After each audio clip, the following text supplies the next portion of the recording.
Welcome back for night 3 of Storytime with Momma Liz. We're going to continue reading the book, The Swan with the Princess's Dream. As y'all remember, we left off with Prince David and Matthew in their bedchambers, anticipating the next day full of games and mounting up to their trip back home. And our chapter that we're going to start with tonight is called The Games. So let's get into it. Trumpets and dogs barking could be heard as Prince David opened his eyes. He peered over to Matthew's bed and found it empty. "Sire, you up?" Matthew called from the other room. Prince David replied with a chuckle in his voice. "Yes, you had me worried for a second. I thought you took your own advice and ran off while I was sleeping." "Oh, no, sire. I can't wait to see you play this game today and watch me whoop your royal hind end," Matthew said with a wink. Prince David got up, then finished dressing while he joined Matthew at the table. As the prince and Matthew approached the leading steps of the field at the back of the castle, they were in awe of the view in front of them. The grass was bright green. Men were on horses with mallets in their hands and in the same hugging uniform the prince and Matthew had on. Children and women could be heard conversing while the castle dogs barked and played around them. There were nets with colored flags at the end of each side of the field to indicate which goal belonged to which team. The king was holding a polo ball in his hand as he motioned for the two of them to approach. "Ah, your highness, so glad you two are joining us.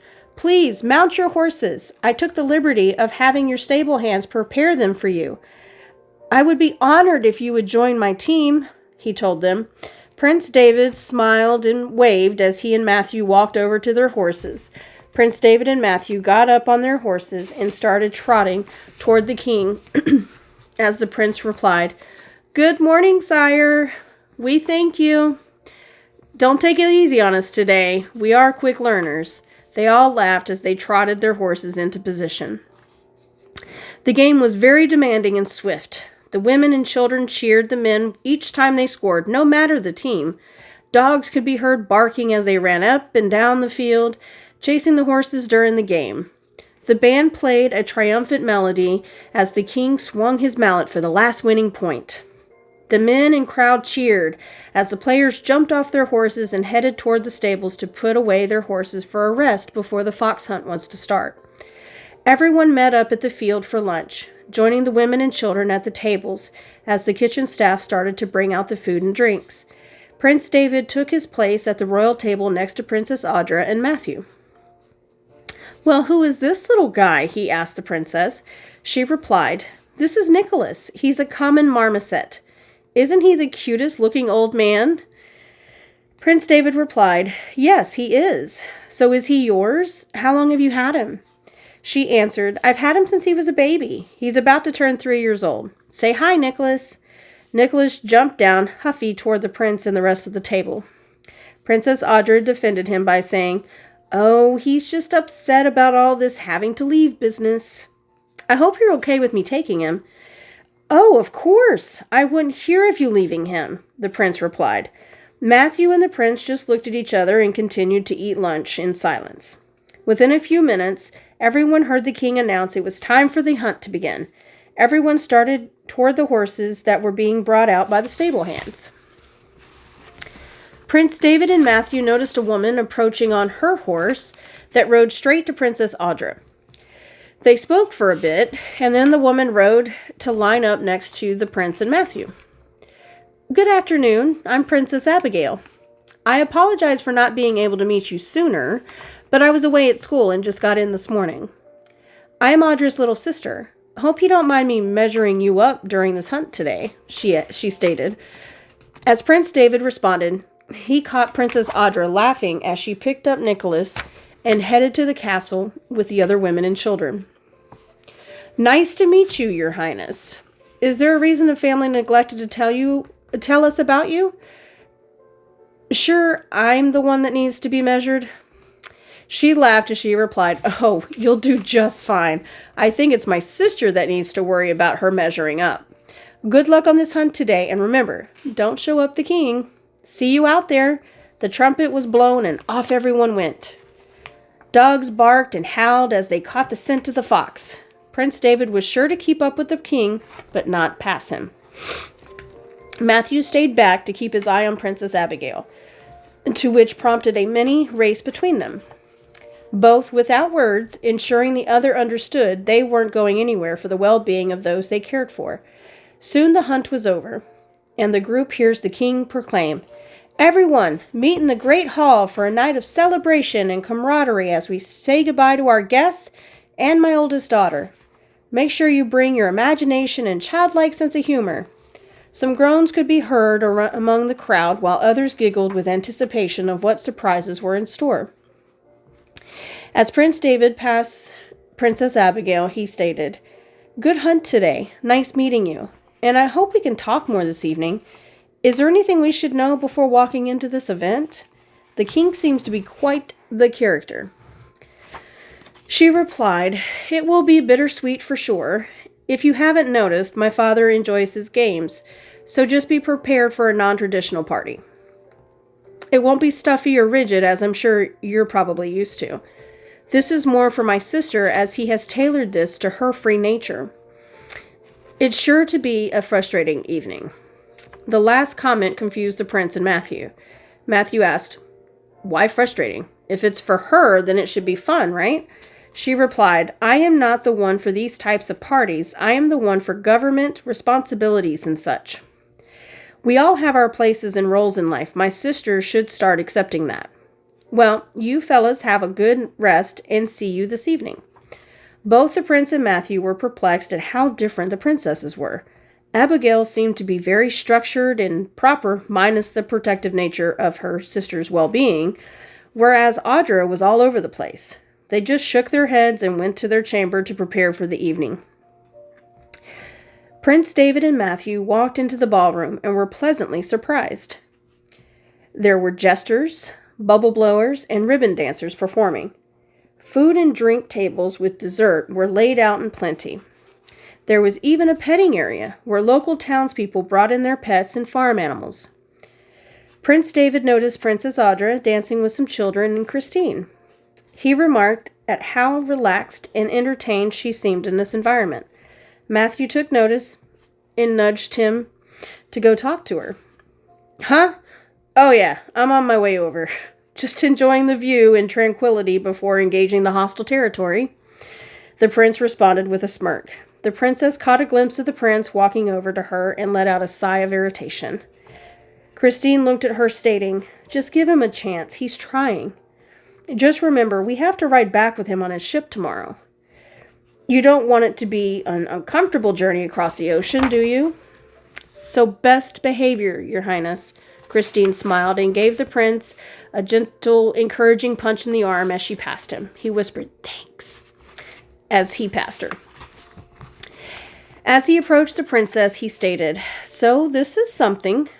I have never been to a party like this.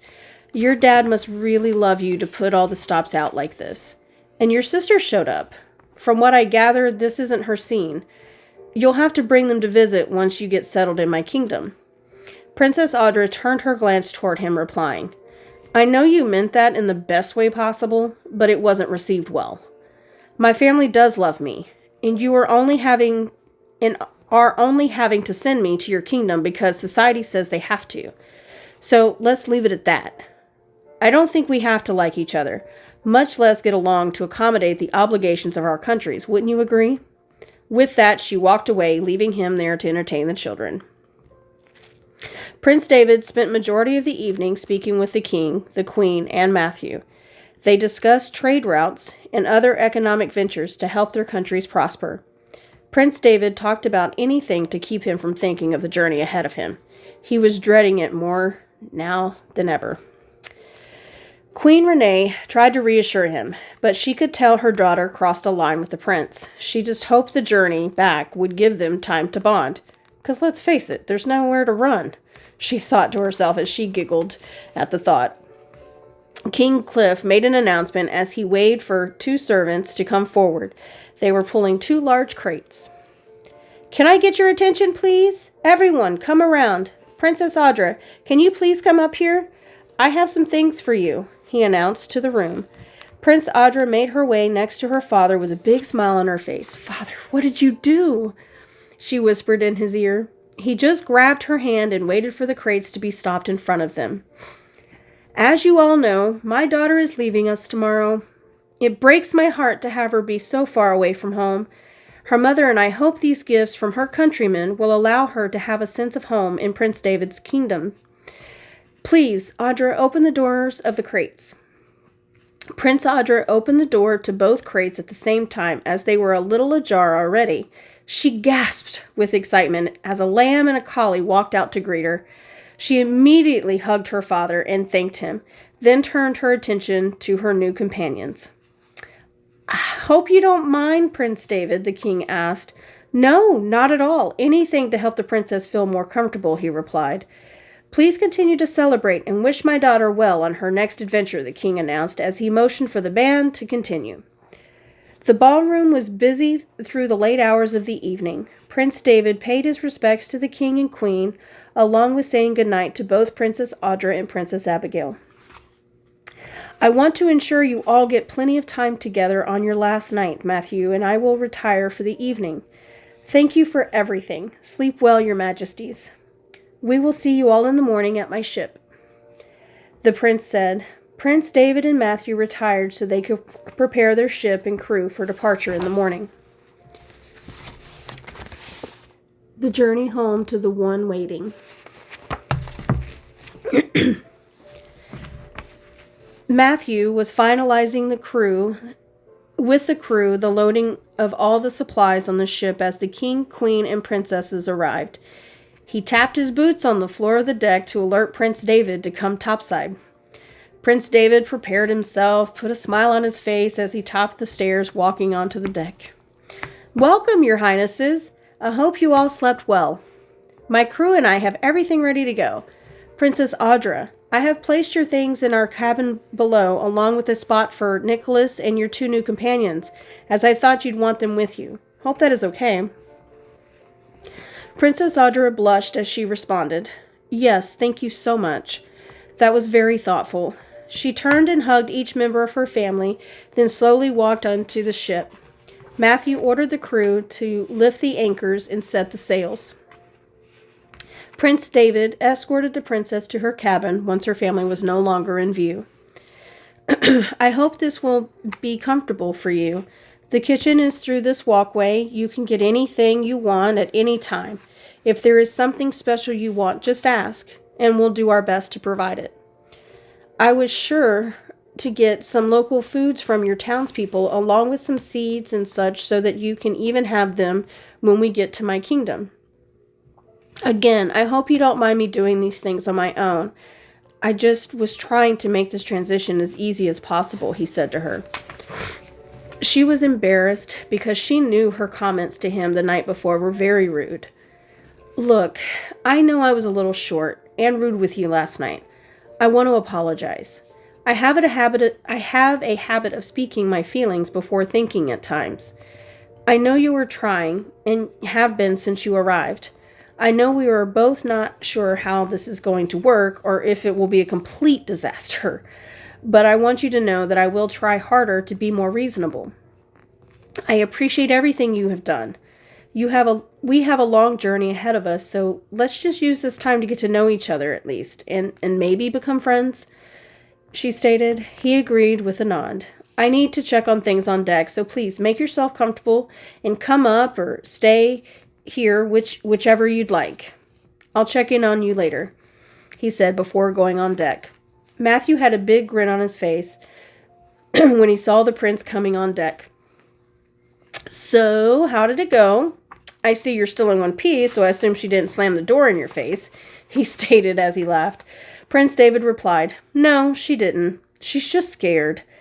She did apologize for being rude last night, though, so I guess that's something, right? They both sighed and smiled while they started plotting their course back home. The weather was still cold and icy, so they wanted to ensure they headed off the storms as much as they could. Prince David couldn't help but get a little excited about the idea of seeing Diamond after all this time. He was wondering what she had been doing while he was gone. As the months passed by, Diamond made several trips to the prince's chambers. She found her heart fluttering each time she flew to his castle. She made the same trip every time. His chambers were in the back side of the castle, facing the forest, so she had a direct flight. She arrived at the window, taking a moment to view the room fully. She sighed as she fluttered to the floor, waddling around the room, slowly taking in the smells. She glided onto the bed, laying there for hours on end, just remembering their time together. She often found herself lost in thoughts of them together after he returned. She played out how they would greet each other and talk till the sun came up. She could hear his laugh in her mind. There were times she thought to herself, I know he's probably dreaming of someone else because let's face it, I'm a swan, he's a prince. There is no way we could be together. If he only knew how I felt, if there was only a way for us to be together, I miss him so much. Every day she went to his chambers and waited for him, much like today. It was the first day of spring. The air was fresh. The sun was bright, and the trees were vibrant with green colors. The birds were flying along with the butterflies that had returned to the forest. The bees were flying from flower to flower, while the squirrels were jumping from tree to tree. All the creatures had come out of the hibernation with their young, allowing them to experience the forest for the first time. Diamond enjoyed the view of all her forest friends as she flew, heading for another visit to the prince's chambers, to see if he had returned finally. This was the day they agreed to meet up again, as he should be back from his journey. Diamond found that the prince still had not made it back to his chambers. She did not hear any activity within the castle that would tell her he was back. She lingered in the room like she did so many times, gliding her wing on the bed, flying over to view his books. She lay in the bed for a while before flying back to her pond. She lingered in the window for a few moments, then started her flight back. Little did she know. Just as she was out of sight, the prince made it to his chambers hoping to find her. Princess Audra and the rest of the ship's crew were getting settled into their rooms and storing items where they went. Prince David, saddened that he didn't see Diamond, went to help everyone get settled for the day. Princess Audra had gone to her room to unpack while her companions decided to go explore. As Diamond approached her pond, she noticed 3 figures at the edge of her pond. She landed gracefully on the other end of the pond. As she waded over, she found a black lamb, a brown Sheltie collie, and a brownish-black monkey with white surrounding his face that almost resembled a mustache, which made her chuckle. As she approached, she said hello softly as to not startle them. They returned her greeting. Diamond asked, "Who are you?" "My name is Diamond, by the way." "Why are you in this forest?" The lamb spoke first. "My name is Claire. This is Vincent, the collie, and this is Nicholas. We just arrived with our princess from her homeland." Diamond was surprised and asked, without realizing how her tone projected a sense of irritation, "Where is your princess going to live? There is only one castle around here, and that is Prince David's castle. He isn't back from his trip yet." Vincent spoke with a slightly puzzled look in his brow at Diamond's tone. "Prince David has returned. He and Princess Audra are to be married within the month. Claire and I were gifts from her father. Nicholas has been with her since she was a baby." Diamond could not believe her ears. Claire noticed the sadness in Diamond's eyes and asked, "Whatever is the matter, Diamond?" Diamond explained how the prince nursed her back to health, adding, "I guess I got a dumb notion in my head after the days we spent together, and him asking me to wait for him. I should have known a prince could never fall for a swan." Claire and Vincent and Nicholas felt bad for her. Feeling the new friends being uncomfortable with the situation, she changed the subject, saying, "How do you like the castle?" Here they are, all sitting at the pond together. You'll see that okay? "We came straight to the forest when we arrived, so we haven't been able to see much, but it's gorgeous from what we saw. How about you?" Claire stated. Diamond answered, "Well, I haven't seen any of it except for the back wall in the prince's chambers. I honestly had no interest in seeing any of it without him." Vincent stated, "Well, then you need to come visit us soon. and we'll show you around. We do have to start getting back, as Princess Audra will be wondering where we are. Come on, guys." They all said their goodbyes. The walk back to the castle was a little bittersweet for the trio, as they were heartbroken for Diamond. Diamond struggled with sleeping that night. She looked to the stars, seeking comfort or a distraction from her thoughts. She fell asleep, envisioning the prince sitting at her pond, just smiling at her. Our next chapter, The Unexpected Guest. A few days later, Diamond was wandering in her part of the forest when she heard voices nearby. She hid behind a bush as to not be seen. There were two women discussing how exquisite and peaceful the forest was. Diamond remained behind the bush, just watching the women. "Audra, have you decided who all is coming to the wedding?" Christine asked. Princess Audra replied with a heavy sigh. "No, Christine, I haven't. I know I want my family there, but I am just so distracted. I feel like there is something else for me to do or be. I just thought I would get to experience more in life before I had to settle down and get married. I mean, I barely know Prince David." Christine responded, "You have always looked toward the sky, Audra. Hopefully this marriage will plant your feet on the ground like your mother hopes. Besides, you have been with the prince for months. Have the two of you not used that time to get to know each other? Or at least like each other a little?" Prince Audra replied, "I just feel like I should have wings to fly and be free. I have always felt trapped and confined in life.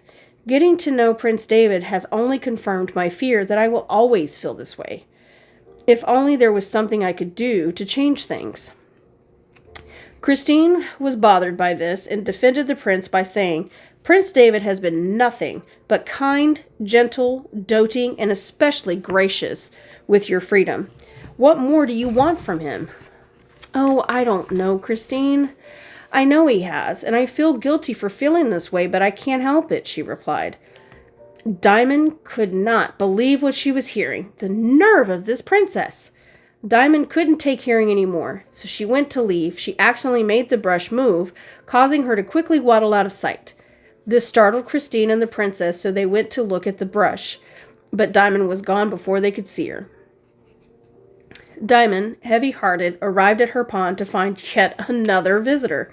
Her new visitor was a small dark green dragon with golden horns and small golden wings. He looked a little frumpy in his stature. As she approached, he introduced himself. "I am Martin. I have been sent by Naveen. She would like to speak with you." Diamond knew Naveen well. Naveen was the high fairy that ruled over the forest, but Diamond couldn't understand why she would be summoning her. Diamond asked, "Why did Naveen send you to get me?" Martin answered, "Naveen sensed you might need her services for something you don't even know she can provide." Diamond was even more confused, so Martin started to explain more. "Naveen has the ability to grant wishes of the heart. She's only able to do this for someone once in their lifetime. Naveen has sensed that you have been unhappy for a long time. You are such a light to everyone in the forest that she wanted to do something for you that would help you feel more complete. Naveen sent me here to speak to you about the specifics of what she can do, but I don't think I can convey her intentions as well as she can. So I will let her tell you tomorrow." Diamond was shocked and excited to hear what Naveen was going to present to her. Diamond and Martin got themselves comfortable at her pond for the remainder of the night. Diamond was curious as to how he came to be in their forest, as she had not seen dragons before. Also, how did he know Naveen? They spent the evening exchanging stories until the moon was at its highest point. At this time, Martin said, "Okay, Diamond, we have to go to sleep. We have a long journey tomorrow. Come, let's settle in and sleep." Diamond's excitement kept growing in the silence, so she attempted one last time to get some information from Martin. He gave a side look at her, indicating there would be no more discussion. She conceded and tucked her head under her wing. All that could be heard was the chirping of the crickets and slow sloshing sound of the water hitting the bank. The sounds eventually lulled her to sleep. As Diamond woke the next morning, there was fresh dew on the ground. and the sky was pink with the rising of the sun. She paddled over to Martin, who was sleeping soundly in the brush. Her excitement was so great that her whisper was more like a squealing as she said, "Good morning, Martin." Martin opened one eye with disapproval. However, he couldn't help but smile when he saw Diamond's gleeful face peering at him just inches from his. After breakfast, they started their journey to the fairies' hiding place on the outer edge of the prince's territory. Diamond was flying overhead, following Martin. His wings were not strong enough for his stature to allow him to fly.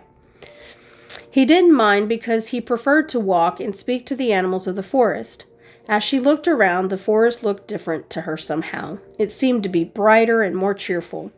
The birds seemed to be singing louder. The butterflies seemed to glisten more in the sunlight. The trees and grass seemed to be greener, while the flowers more vibrant. To her, even Martin seemed to be lighter in his steps. She couldn't help but smile in anticipation of what Naveen was going to tell her. As they approached, all the fairies came out to greet them at the entrance. It was made of 2 weeping willow trees that stood 50 feet in the air. The vines and leaves of the tree made a curtain which opened from the middle to reveal Diamond and Martin a breathtaking view. Flowers lined a trail which led to Naveen sitting on her throne in an enormous oak tree. And here they are, meeting Naveen.